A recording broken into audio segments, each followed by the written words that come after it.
got to do the drift. Left. Off. It's a draw. 34. 4. Set. Reverse.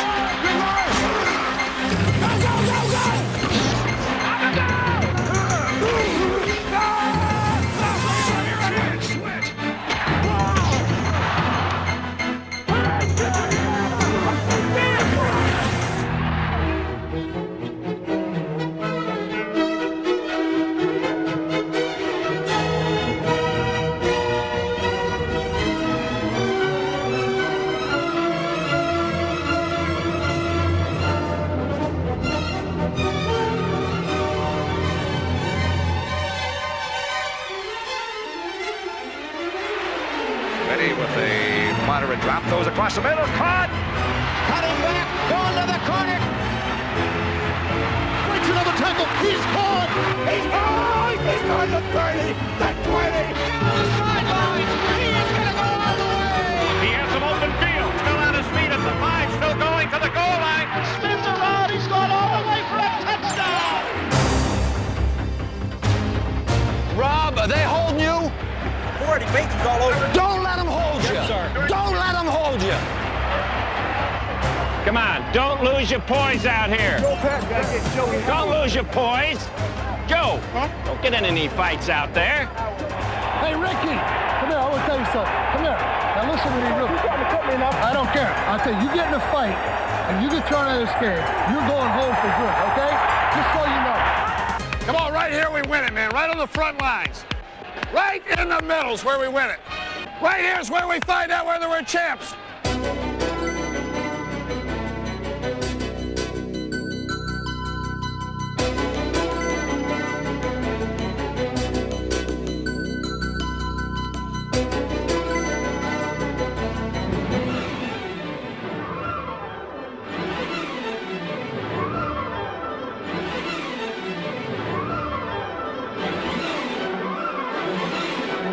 Now listen, right now you go for the jugular. You go right at him. Get the ball to the 40, the word is score! 1, 2, 3, score! Now get up! Hand off Okoye, he's past the 10, an incredible run by the Nigerian Nightmare! Farrell, great lead block. Stevens, great throw. Up the right sideline. Still on his feet. Touchdown. Cunningham, he's looking, he's going to run. He jumps, he's out. Complete to Givens, leaps into the end zone, somersaults, touchdown Islanders! He dives in, touchdown! Has time. He's going to air it out. At the 3, touchdown, Bruce Hill. He was hit, kept his balance. Going deep, and it is a diving reception. And it is caught! What a great catch! Goes for everything in the end zone. It is caught late. A diving reception. What a catch. Going deep. He's got Sanders caught at the 5. Touchdown. Whoa, what a catch by Ricky Sanders. You can't get any better than that. Perfect play. Hi, I'm Steve Sable of NFL Films, and I can say with certainty that the road to the Super Bowl covers 500 miles. That's how much film we shoot every season. And while this makes for a long journey, it also makes for an exciting one, filled with unexpected twists and turns and detours and, of course, shattering collisions. It's a rough ride, but this year marks the 10th year that we've produced Road to the Super Bowl, and every road has been unique. Now, 1989 will be remembered as the year that the Dallas Cowboys took the field without Tom Landry as their head coach, and the NFL conducted business without Pete Rozelle as its commissioner. 1989 will also be remembered as perhaps the greatest year in league history for closely contested games. Nearly half the games played were decided by 7 points or less. 1 in every 4 games was decided by 3 points or less. Every weekend was a thriller. And there were a lot of thrilling performers who left a lasting impression on the road to the Super Bowl. The imposing figures that shaped pro football's landscape during 1989 included a running back who covered lots of territory. The Chiefs' Christian Okoye toppled tacklers and topped the NFL in rushing yardage. It's Okoye, slashing his way past the 10, breaks a tackle, 5, he calls in touchdown! Trying to stop the 250-pound ball-carrying behemoth known as the Nigerian Nightmare was a terrifying task that induced cold sweat and extreme exhaustion. Hey, he's gonna wear your ass out. He's gonna wear your ass out, baby. He's gonna wear your ass out. Are you okay? Yeah. 100%? Yeah. Good. Hand off Okoye. He's past the 10. He's past the 5. He chucks it. Touchdown. Unbelievable. Boy, he is too big and too fast to be playing running back in the NFL. Number 20 Barry Sanders was built much lower to the ground than Okoye, but the 5-foot 8-inch Detroit rookie was also a towering talent.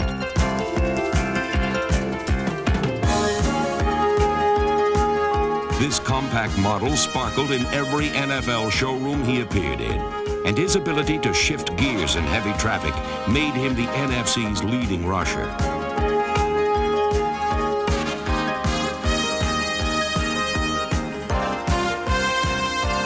Sanders and Okoye provided fans with good reason to watch the ground, but 1989 was also a season for keeping the eyes on the skies.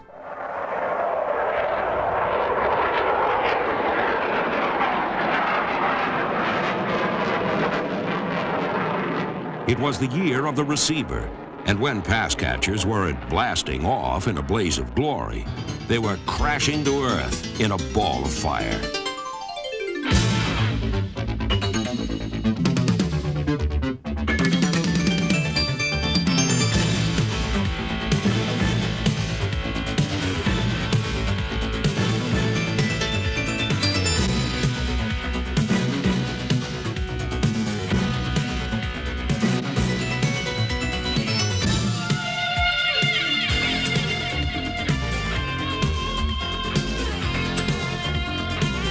Explosive pass defenders were rarely outmuscled, but they were often outmaneuvered by elusive pass catchers. John's going to put it up. Big Ben right. No, he throws it across the middle. Carrier's got the short route to the 50. Carrier to the far side to the 40. Carrier to the 35 to the 30. Carrier down the sideline. Carrier's going to go. What a play! Touchdown!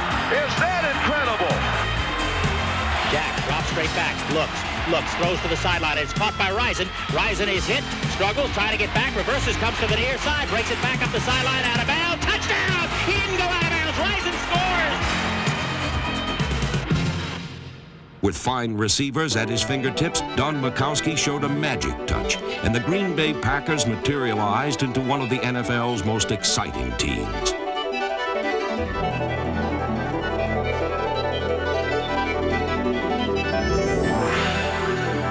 Their quick-striking, quick-thinking offense possessed an uncanny knack for transforming trauma into triumph. Here's Majkowski back to throw. On a blitz, comes over the middle. It is caught, and that is Jeff Query. He fumbles the ball, and the Packers serving. Sharp picks it up, and he's in the end zone. Touchdown!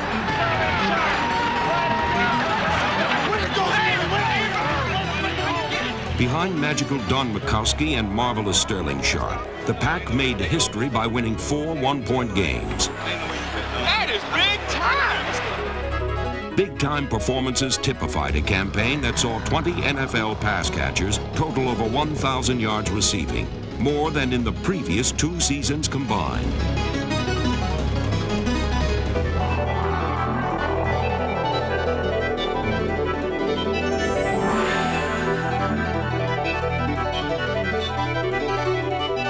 It was only fitting that the year of the receiver should mark the swan song for the remarkable Steve Largent, who became pro football's all-time leader in receiving touchdowns. Right back the pass, little pump fake, now looks, throws to the end zone. There it is! Touchdown Seahawks, number 100! While one pair of great hands enabled Steve Largent to set records, 2 pair of great hands helped the Los Angeles Rams reach the playoffs.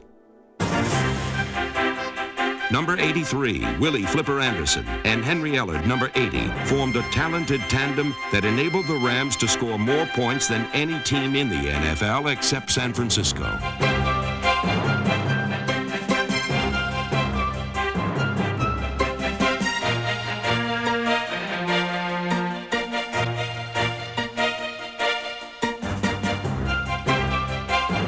The Rams' stylish offense typified a region known for setting fashion trends. But this was a streaky team that won its first 5 games, then was stopped cold in their next 4.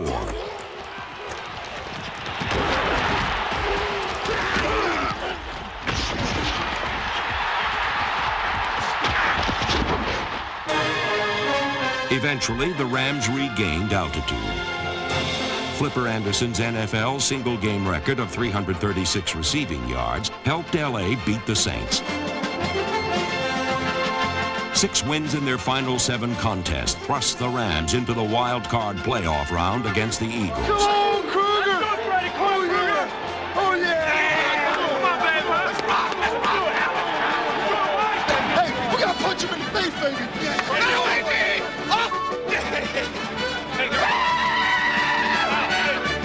While the defense frustrated Philadelphia, the offense followed head coach John Robinson's deceptively simple offensive game plan. Hey, do something good this time. A pair of first-period touchdowns paved the way for a 21-7 victory. Give me some, Bobby! Give me some, Bobby! Then the Rams' 3rd straight East Coast trip took them to the Meadowlands, where they assumed a 7-6 halftime lead over the Giants. Everett back to throw on first down, sets and looks with time. Fires for the left corner, caught by Flipper Anderson, and in for the touchdown. You're an ass kicker, baby. You're an ass kicker. But regulation time ended with a score deadlocked at 13 apiece. Then, in sudden death, the Rams revived their sputtering offense and took wing to the Final 4. Back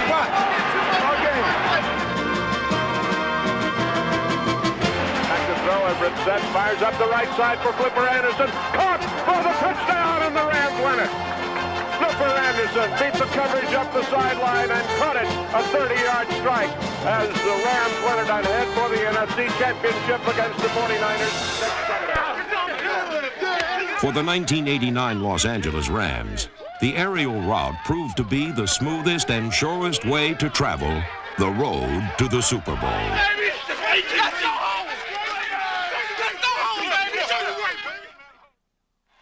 Not everyone is cut out to be an NFL head coach.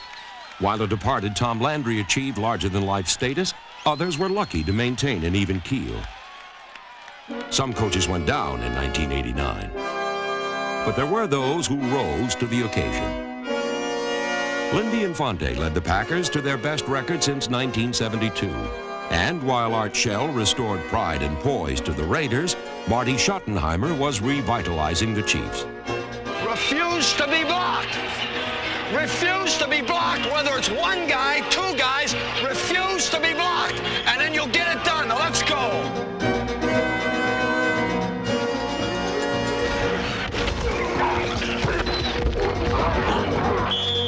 Christian, get down, get your pads down, and make a hole if there isn't one.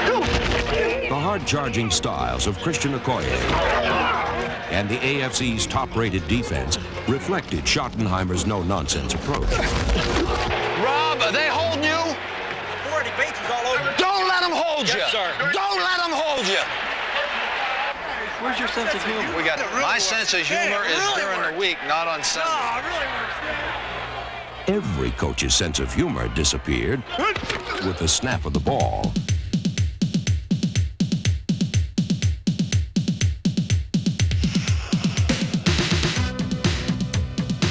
While follies like this amuse the fans, the coach whose job was on the line saw mistakes as no laughing matter.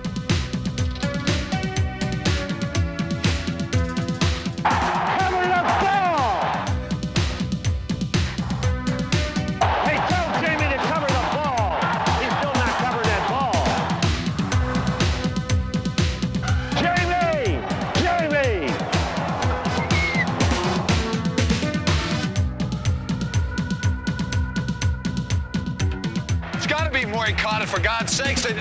We never tackled the guy. What in the world is going on? Miscues drove coaches crazy. And throughout the years, no coach has been driven crazier than Chicago's volatile Mike Ditka. See that? That's your IQ, buddy. 0. All the turnovers. No, I'd rather talk to him. Mike, you get the I know I'm smarter than that. The dismal 1989 Bears had Ditka fuming. And like many coaches, he fired his best broadsides in the press room, as well as on the playing field. We stink. We are absolutely an atrocious football team at this point right now. I don't know if we're capable of winning another football game. I don't think we are at this point. Well, the offense in the third quarter. The offense was terrible. Yeah, the offense wasn't there because the offense didn't have the ball in the third quarter. Why so much running on first down? At what point of the game, dear? You don't know when it's good or bad. You really don't know, because you don't know what we're trying to do. You guys don't look at the films. You don't know what happened. You really don't know. You think you know, but you don't know, and you never will. We can't be responsible for the blocking. We can't be responsible for the guys jumping offside. We can't be responsible for. We get down there and it was a dumb play by Anderson. I love Anderson, but it was a dumb play when his foot was shoe was coming off up the line screen. We were hard to take time out. We had a trap play called, and his shoe comes off. Be realistic. If you had a bounty, why in the hell would you put it on a kicker? It's been the 6-week slump, and you hope he don't get hurt. You want to be sure he kicks. I mean, hell, don't touch him. Be careful. Oh, I would have said something to Buddy, but he wouldn't stand on the field long enough. He put his big fat rear end into the dressing room. I resent that. I've been on a diet. I lost a couple of pounds, and I thought I was looking good. And then he goes and calls me fat. I kind of resent that a little bit. Now, first of all, you're going to ask me what I thought of the call last week on Frank Warren? God. Along with reporters and rivals, referees brought out the caustic nature of a head coach. I tell that official he's very helpful. You stand there like a statue. He's the first-year official. You know what? Was he from college? I hate them college guys. That's all right. I hate them. Was he a Bula official? Huh? Is he a college official? Well, he's a first-year man. He's just starting. Would you bring him over to me, please? Well, let me talk to the college guy.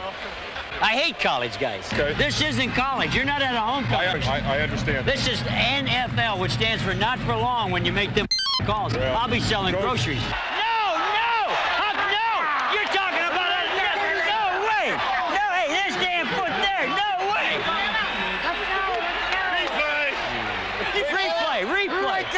Replay. We'd like a replay. Can we get the replay, please? Where's the replay? Who's in charge of the replay? Stop the clocks. Do something to get the replay. Do we get a replay on it? We got a replay. Here it is right here. Oh, it's a touchdown, Jimmy. It's a touchdown. Get back. After further review, the play stands as called. Double sync, one take it. Lucky. You're lucky. It's the first time you've been right in 5 years. Hey, Roy, that's 2 calls you give him down there now. It's both of his knees are down. We can see the TV, too. They looked at it close, evidently. The pass interference was hard, and this one was hard. The fleeting thrill that you get from accomplishment, in most cases, offsets all of the trouble that you go through to accomplish it. Bill Parcells accomplished wonders with a team that lost key players to injury and retirement. With a combination of old pros and young Turks, the Giants won the NFC Eastern Division Championship. Parcells instilled desire and discipline in a rebuilding team that required a firm hand. Hey, Ricky, come here, I want to tell you something. Come here. Now listen to me real quick. I don't care. I'll tell you, you get in a fight and you get thrown out of this game, you're going home for good, okay? Just so you know.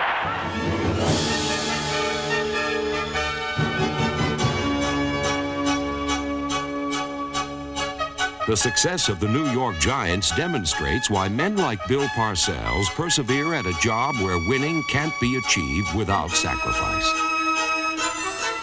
Okay, fellas? Hey, fellas, this is what you work all off-season for. This is why you lift all them weights. This is why you do all that.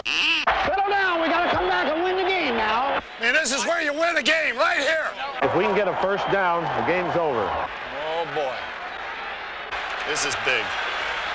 Hurry it up, hurry it up, hurry it up, hurry. You better hurry. If you're ever going to get a blitz, this is it right here. If you're ever going to get one, this is it. Come on after us, you son of a blitz out, blitz out. Ah, they're not going to do it. Reverse! Oh, great, we got it. There it is, there it is.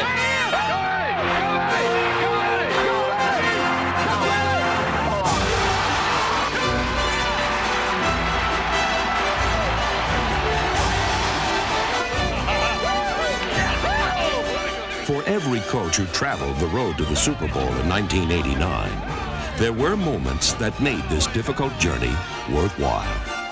You want that big play stuff, don't you? I want it. Nice going. Greatest coach in the world. This week, we got one. We got another one to go now. Throughout 1989, it seemed that nearly every team in the NFL suffered a slump, a cold spell, then rebounded with a hot streak. Now, this made for an intense and highly competitive race to New Orleans. In fact, going into the final weekend of the regular season, a record 17 teams were still alive for the playoffs. It was a crazy season of ups and downs, and the downs weren't necessarily deadly, and the ups didn't always guarantee ultimate victory. This year belonged in a padded cell. It was filled with things that just didn't make sense. And nowhere was the bizarre nature of this year more evident than in the AFC Central. Ladies and gentlemen, we proudly present the AFC Central Division Symphony, conducted by Maestro Charles Knoll.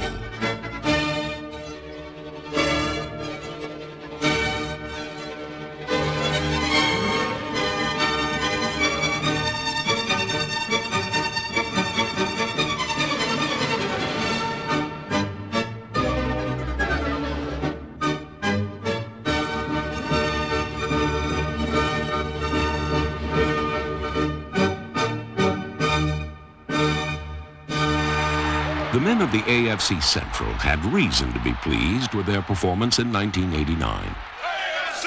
AFC!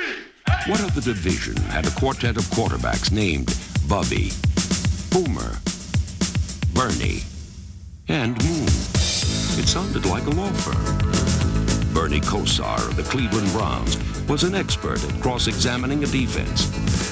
Boomer Esiason of the Cincinnati Bengals specialized in the really big trials. Warren Moon of the Houston Oilers defended the inmates in the House of Pain. And junior partner Bubby Brister handled the small claims of the Pittsburgh Steelers. For several seasons, rivalry in the AFC Central had been growing more intense, involving every coach and each city. Will the next person that sees anybody throw anything onto this field, point them out, and get them out of here? You don't live in Cleveland, you live in Cincinnati. That guy over there, he doesn't have a friend in the world. And after watching you people, I don't think I do either. The head coaches were a diverse group as well. Fun-loving Jerry Glanville in Houston. And Cincinnati's suddenly serious Sam Wyche. Cleveland's nearly anonymous Bud Carson, who at 58 was a rookie head coach in the NFL, and Pittsburgh's legendary Chuck Noll, winner of 4 Super Bowls, but not an easy man to know. And I think the respect is there, but it's not a friendship. It's not a thing where everybody enjoys each other's company.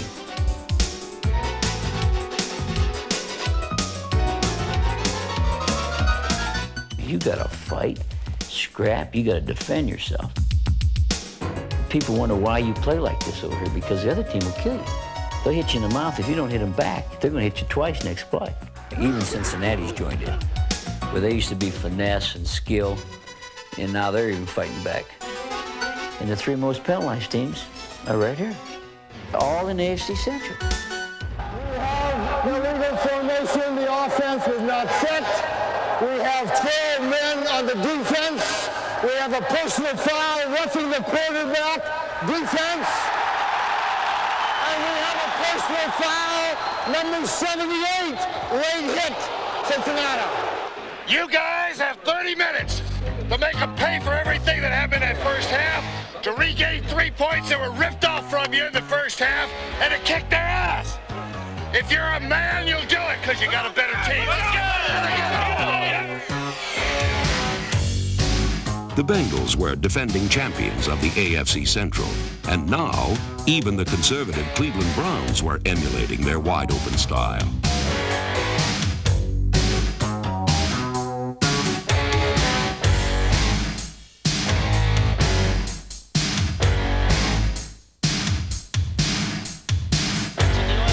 Here's a pitch out to Metcalf, and he wants to throw deep for Langhorne, who's wide open. Touchdown, Browns!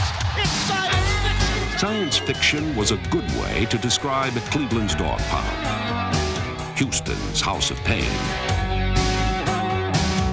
Cincinnati's jungle, and Pittsburgh's slightly tarnished steel curtain. Chuck Noll had not been to the playoffs in 4 years. The team had 12 rookies, and the steel curtain defense was coached by a man named Rod Rust. Needless to say, Pittsburgh lost the first 2 games of the season by the combined score of 92-10. If it weren't so sad, it would have been funny. Number 33 Merrill Hodge and Bubby Brister were willing to try anything. But the offense remained dead last in the NFL for the entire season.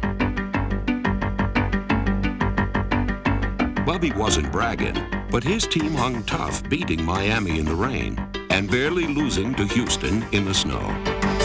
The victory left Jerry Glanville 1 game shy of clinching the division title, but Cincinnati was waiting.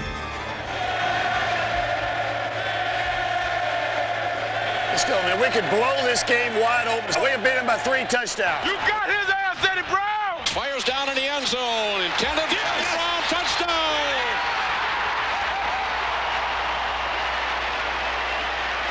The boy feels good to be winning 31-0, let me tell you.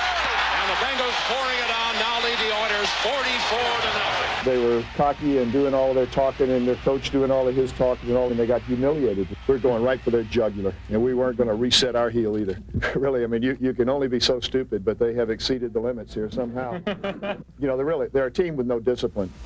I knew Sam a long, long time. I don't think any less of Sam now than I ever did.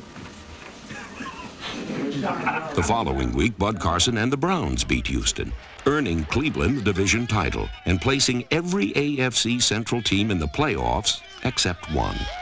Incredibly, Cincinnati, 5-1 in the division, was out, and Pittsburgh, 1-5, was in. The wild card game looked to be a mismatch. The Steelers against a Houston team that had already beaten them twice. But Pittsburgh had learned some valuable lessons during the long uphill climb.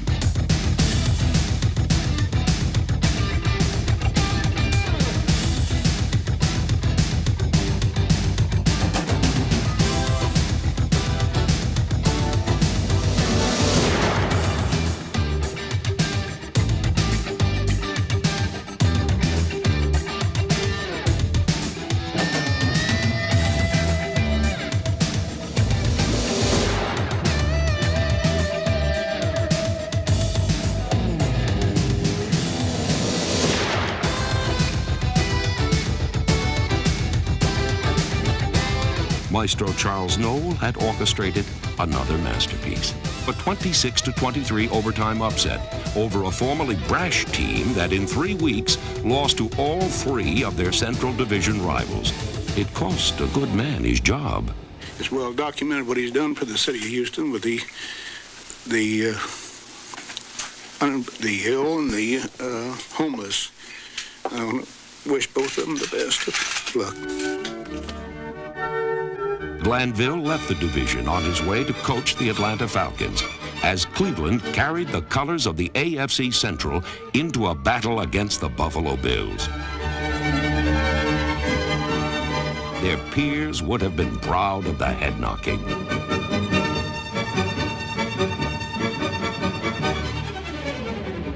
are the kind of games you want to play in as defensive lineman. You know why? Because it's all going to come down to the end. seconds left. Kelly looks over the middle, fires over the middle. It's intercepted by Clay Matthews. Cleveland hung on for a 34-30 victory, and the road to the Super Bowl had just one more stop.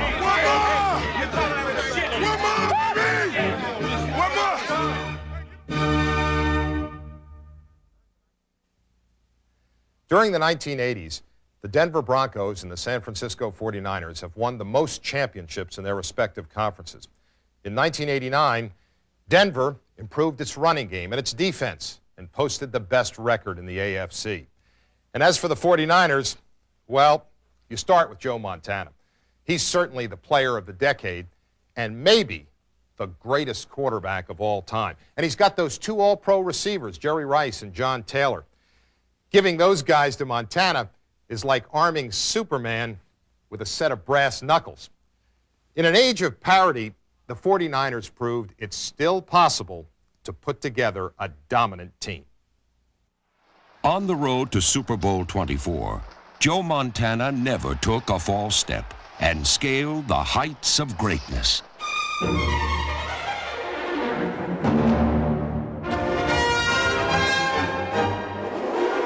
He completed 70% of his throws for 26 touchdowns, and his passing efficiency rating was the best in NFL history. But statistics cannot convey Montana's uncanny skill. His motion is classical, his delivery deft, his feet nimble, his vision sweeping. Perhaps his greatest gift is the way he recovers from apparently hopeless situations. Against Philadelphia, San Francisco trailed by 11 points in the fourth quarter. But in the final 12 minutes, Montana threw scoring passes to 4 different receivers and rallied the 49ers to a 38-28 victory.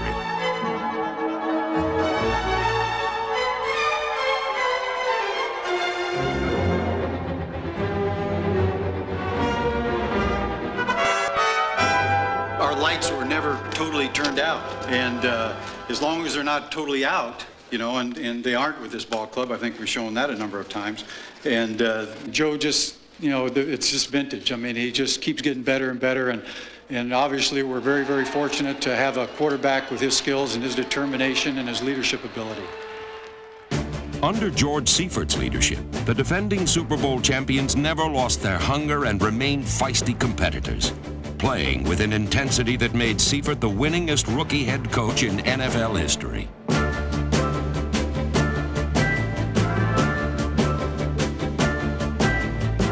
While the 49ers defense played tough and tight, the offense expanded, averaging even more points per game than last year.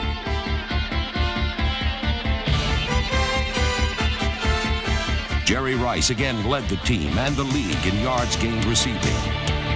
Rice and emerging star John Taylor, number 82, combined for 27 touchdowns, averaged more than 30 yards per scoring catch, and their outside speed put San Francisco on the inside track to success. In the NFC West, it was all one-way traffic on the road to the Super Bowl as the 49ers won the division title and made the playoffs for the 8th time in the decade. He's to midfield. He's to the 40. He's got a blocker in front of him. He's to the 10. He's to the 5. It's a touchdown. John Taylor, another spectacular touchdown. Chance of a lifetime. Let's go. Ready? Yeah.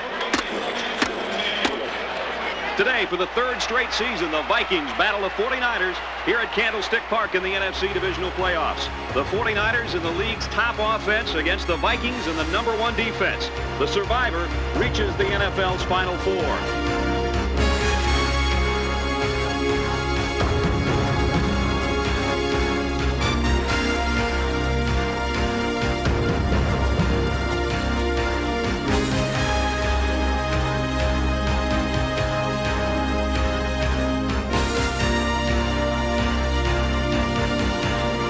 The 49ers crushed the Vikings 41-13, and the team of the 80s continued their march toward the first Super Bowl of the 90s.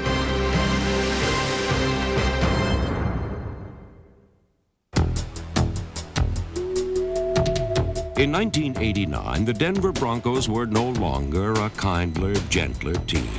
Gotta bring it today. Gotta bring it today, baby. Take some ass today. The Bronco defense grew bigger and meaner. You gotta play the defense. You gotta create turnovers.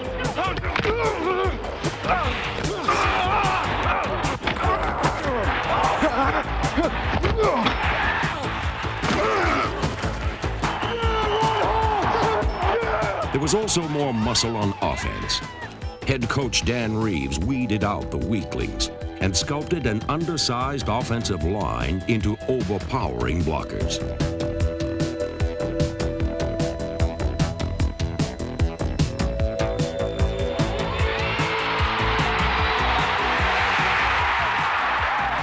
While bigger meant better, the Broncos' biggest star had his leanest year.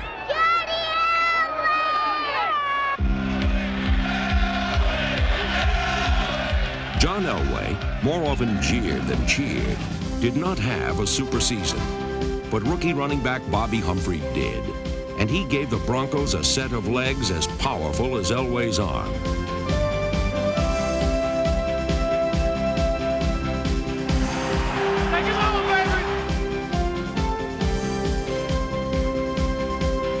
While Humphrey rushed for 1,000 yards and lifted the Bronco offense to another level, nothing in the mile-high air moved faster than an Elway pass.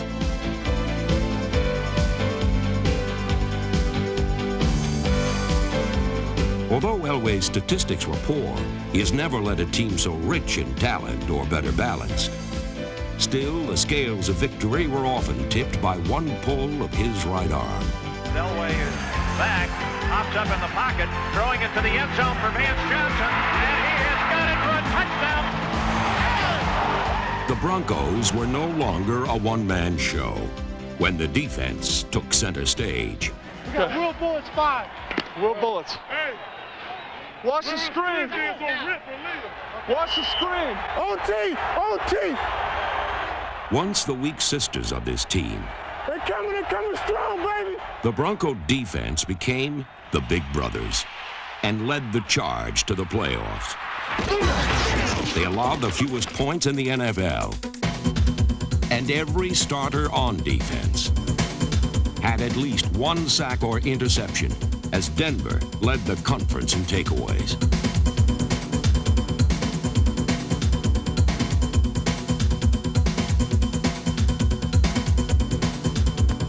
The Broncos ran away from their competitors and clinched the Western Crown 4 weeks before the season ended, leaving no doubt about who was the best team in the AFC. In the AFC playoffs, the Broncos had to launch a furious rally to overcome the Cinderella Pittsburgh Steelers. Elway to throw on first down, pumps it, and throws it long, and it's wide open for a touchdown. A step away from the title, the Bronco defense stepped forward. Listen out. Come in here. Get your ass in here. Get in here. Get in here. Nickel 5, ready? Come off that rock. Come on. Get in there. Looks the motion. Calls for the ball. Snap is a little low. The ball's loose. Picked up by Hodge, and a big pile up. The Broncos recover the fumble.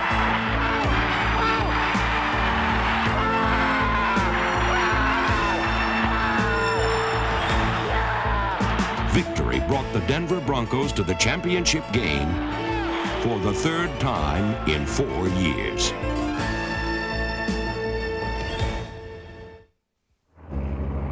I have the game ball on my lap, and we're set to deplane and begin descent. Say again? Clear the field of all threats and photographers immediately. Okay. Good afternoon, everyone. This is Bob Starr along with Jack Youngblood. We're at Candlestick Park in San Francisco. It is the NFC Championship game. We're going to set our own standards today. We're not going to play at that level. We're going to establish a level of play that is great, and we're going to maintain it throughout this whole game. Let's go, y'all. Let's go.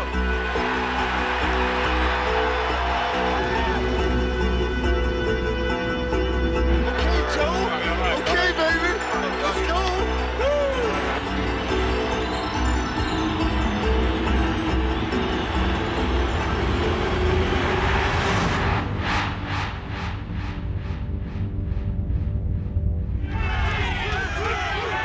Here's the all-out rush, and Elway's pass is complete. Across the 50-yard line, Schultz over the 40, and breaks a tackle at the 30, trying to cut back less of a 25. Here's Elway rolling out, shoveling to Humphrey, who drops the football, and the Browns have it at the 8-yard line. 2nd and 10. Kosar drops, throw up the middle, and this one is intercepted. Poorly thrown football by Bernie Kosar that floated over the middle. The NFC Championship game is underway. Montana flips, then passes. It is complete to Jones. And he fumbles the ball. It is picked up by McIntyre. He fumbles the ball. This time the Rams get it. Come on, man. We need 7 right now. Right the hell now. Everett puts it on his hip, throws for the long one. He's got a receiver. Anderson and Ronnie Lott up there just in the nick of time. What a play by Lott. Kosar, play action throw coming up. Deep over the middle. Langhorne open. Drops the football at the 8-yard line. Grinder and Sewell flank Elway. Pick up some of the blitz. John flushed out to the right. Throws it upfield for a wide open Mike Young at the 30, at the 20, at the 15, 10, 5.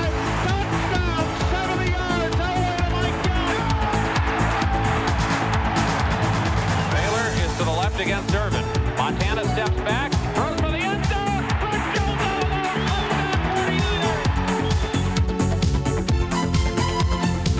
Everett straight back, throws up the middle behind Eller. It is intercepted by McKyer after a deflection from Griffin. He's to the 30. He's out of bounds inside the 27-yard line. And off to Roger. He's into the end zone. Touchdown, 49ers. Montana just knows where everybody's going to be before they get there, and he's like about 4 or 5 frames ahead of what you're seeing. Oh my, what a pass completion! 18-yard touchdown pass. He hasn't thrown a ball harder than that all year with more velocity on it. He has not thrown a better pass than that. Let's go, make it happen. Big play right here. Kosar looking over the middle. Pick it up! Throwing deep, left side for Bryant. Touchdown Browns! And the Browns are back in the game. Elway wants to throw it on 1st and goal. Mobley, touchdown! Tammy starts left, has blocks, dives toward the end zone, scores! The Broncos now have their biggest lead of the game.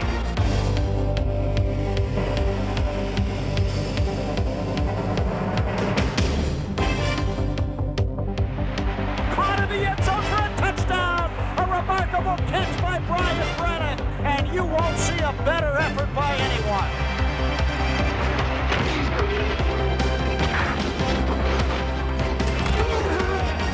Middleton goes in motion. Handoff. Padilla, touchdown Brown. The Tonga tank brings the Browns to within 3. Super Bowl Niners! Super Bowl! Remember, no standing around, no buying a ticket. 3 and out, baby. 3 and out. The 49ers in complete control, and the way they're playing on the field, I tell you, they're just pounding the Rams down. Yeah, they own this ball game right now because the Rams are just almost conceding physically, it seems. The cry now in the crowd is no longer beat LA, it is New Orleans, New Orleans. Blitz, here comes the world. Sewell picks up one. Pass is complete to Winder, 30, 20, 15, 10. Sammy will score! On the road to the Super Bowl, there are many winners, but only 2 champions. Now they meet for a prize only one can win. Yeah! Come on, here we come to New Orleans!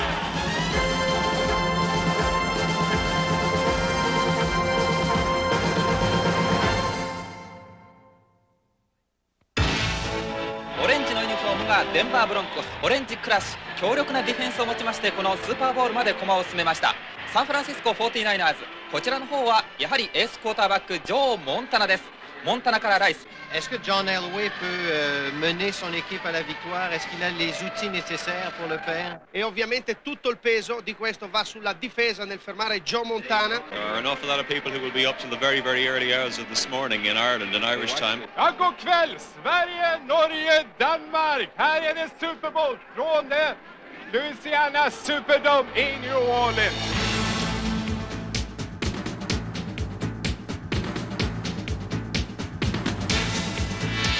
Hey, baby, this is something we been working our ass off for all year. Let's go out there and have some fun. That's all. Just relax, have some fun, and play our ass off. We know we're the best team. Let's just go out and prove it today. We got to play hard, play within your limits. Go out and kick some out of here. Montana rolls to the right. He's got 2 men in the formation out there. Can't find him. Comes back across the middle. Complete to right. Into the end zone. Touchdown 49. Off a defender. In Super Bowl 24, San Francisco proved themselves masters of the game right from the start.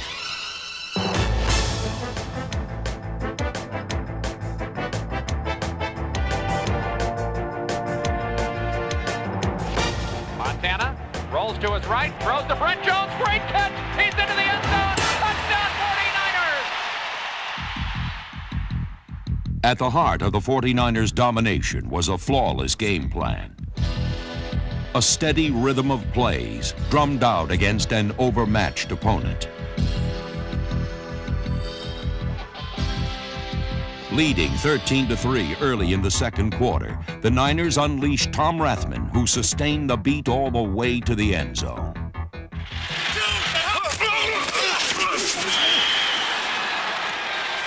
Texas? Oh. No, I didn't get touched, man. Yeah, you did. You got 2 guys hammered you. One Woody caught. Oh, on Scat, Texas. 23? 22. Let's go. Let's overcome now. Come on. Find a way. Black 59 Razor. Black 59 Razor. 49-7. Craig in motion to the right. Pump fake by Montana. Launches it for the end zone.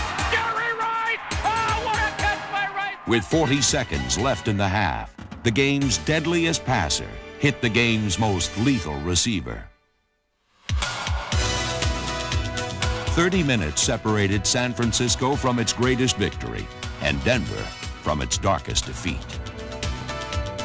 And the Denver Broncos are going to be a very depressed group when they go to the locker room now. They won't even like the Snoopy halftime show. Go, baby. Keep the pressure on. Keep the pressure on. Keep the pressure on, HB. Blue 95. Blue 95. 44.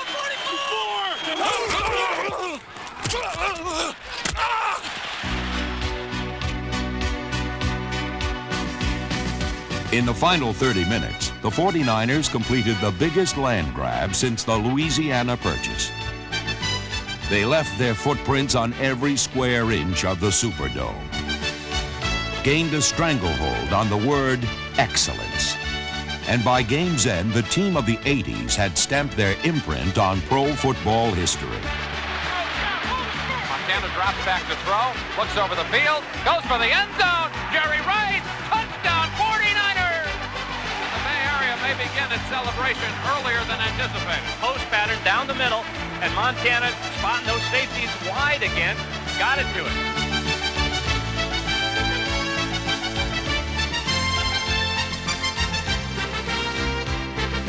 Joe Montana ripped apart a Bronco defense that had permitted the fewest points in the NFL this season, and in the process, shredded every meaningful pass record in Super Bowl history.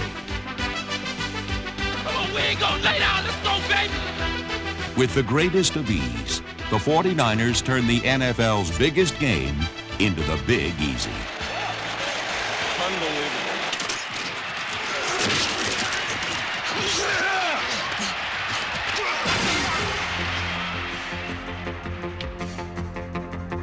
The underrated 49er defense created 4 turnovers, and battered by this Red Army, the Orange was crushed. Montana is still in the game at quarterback. Hand off to Craig, sweep to the outside. He's into the end zone. Touchdown 49ers. And haven't we said that a few times today? The boy is going to party tonight. Well, what you're seeing here now is what people are going to call the best team that's ever played.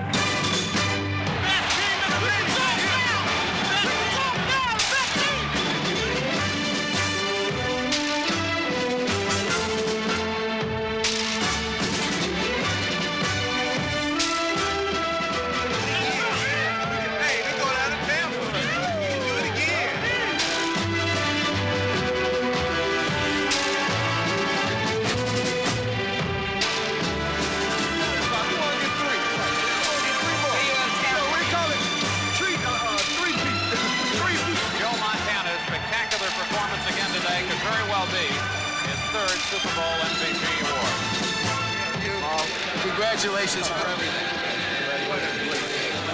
You deserve it. You went through a lot.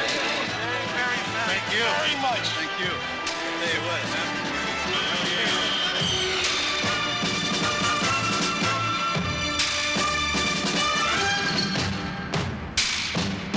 In the end, the victorious 49ers were not playing against the Broncos, but rather the Packers of the 60s and the Steelers of the 70s, staking their claim as the best team ever, the undisputed masters of the game.